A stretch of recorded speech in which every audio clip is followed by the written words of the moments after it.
বিসমিল্লাহির রহমানির রহিম। মাননীয় ভারপ্রাপ্ত চেয়ারম্যান, আসসালামু আলাইকুম।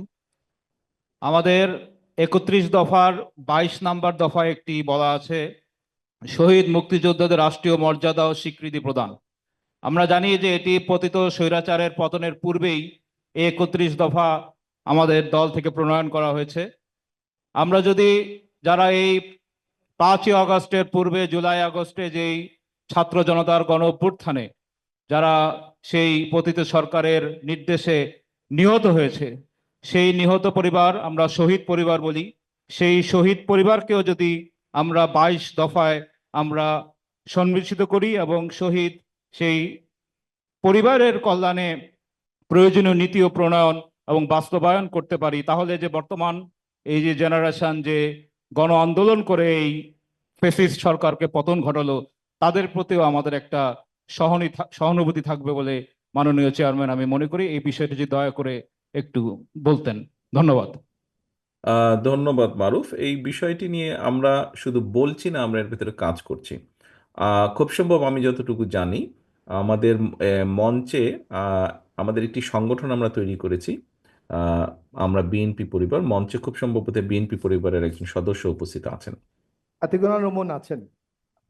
তো আমরা দেখেছি, বা আপনারা নিশ্চয়ই সকলেই দেখেছেন, আপনাদের কুমিল্লাতেও তারা এসেছিল। লক্ষ্য বা উদ্দেশ্যটা কি দেখুন। বিগত 15-16 বছর ধরে স্বৈরাচারের বিরুদ্ধে আমাদের বহু নেতাকর্মী আত্মত্যাগ করেছেন। তাদের বিরুদ্ধে আন্দোলন করতে গিয়ে শহীদ হয়েছেন, গুম হয়েছেন, খুনের শিকার হয়েছেন, বিভিন্নভাবে নির্যাতিত হয়েছেন, পঙ্গু হয়েছেন। আমরা দলের পক্ষ থেকে যতটুকু সম্ভব, সম্পূর্ণভাবে হয়তো আমরা পারিনি, বিকজ রিসোর্সের একটি বিষয় আছে এখানে। এত মানুষকে সহযোগিতা করো, অনেক বড় রিসোর্স লাগে, আমাদের কাছে এত পরিমাণ রিসোর্স নেই। তারপরে যতটুকু সম্ভব আমরা চেষ্টা করছি।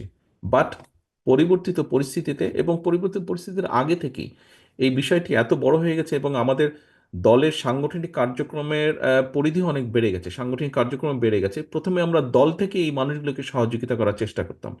পরবর্তীতে যখন আমরা দেখলাম যে আমাদের দলের সাংগঠনিক কার্যক্রমের পরিধি অনেক বেশি বেড়ে গেছে, তখন যাতে তারপরেও এই মানুষগুলোর প্রতি খেয়াল রাখা যায়, সেই জন্য আমরা আমরা বিএনপি পরিবার নামে একটি সংগঠন তৈরি করেছি, যাদের মূল লক্ষ্য বা কাজই হচ্ছে এই ধরনের আমাদের নেতাকর্মী যারা আছে তাদের পাশে গিয়ে দাঁড়ানো, তাদের খোঁজ খবর রাখা, খেয়াল করা, যতটুকু সম্ভব সহযোগিতা নিয়ে পাশে দাঁড়ানো।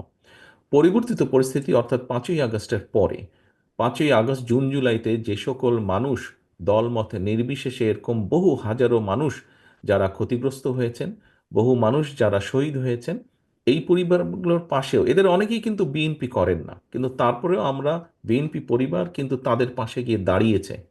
তাদেরকে সহযোগিতার যতটুকু সম্ভব আমাদের পক্ষ থেকে আমরা চেষ্টা করেছি।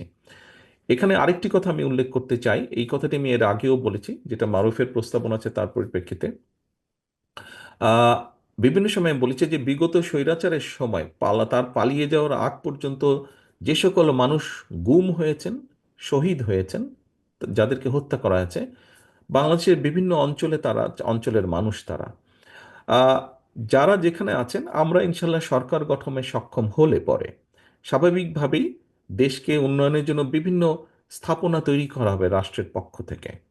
আহ, যারা যেখানে শহীদ হয়েছেন তার এলাকায় যদি কোনো স্থাপনা তৈরি হয়, বা ওই এলাকায় যদি স্বৈরাচার বিরোধী আন্দোলনই হোক, জুলাই আগস্ট মাসের আন্দোলন হোক, যারা শহীদ হয়েছেন এরকম কোনো ব্যক্তি থাকেন, তাহলে সেই রকম একটি প্রতিষ্ঠান, সেটি স্কুল হতে পারে, হাসপাতাল হতে পারে, ব্রিজ হতে পারে, রাস্তা হতে পারে, ওই ব্যক্তিগুলোর নামে নামকরণ করব আমরা, যাতে তাদেরকে দেশের মানুষ, এলাকার মানুষ, সমাজের মানুষ মনে রাখতে পারে চিরদিন।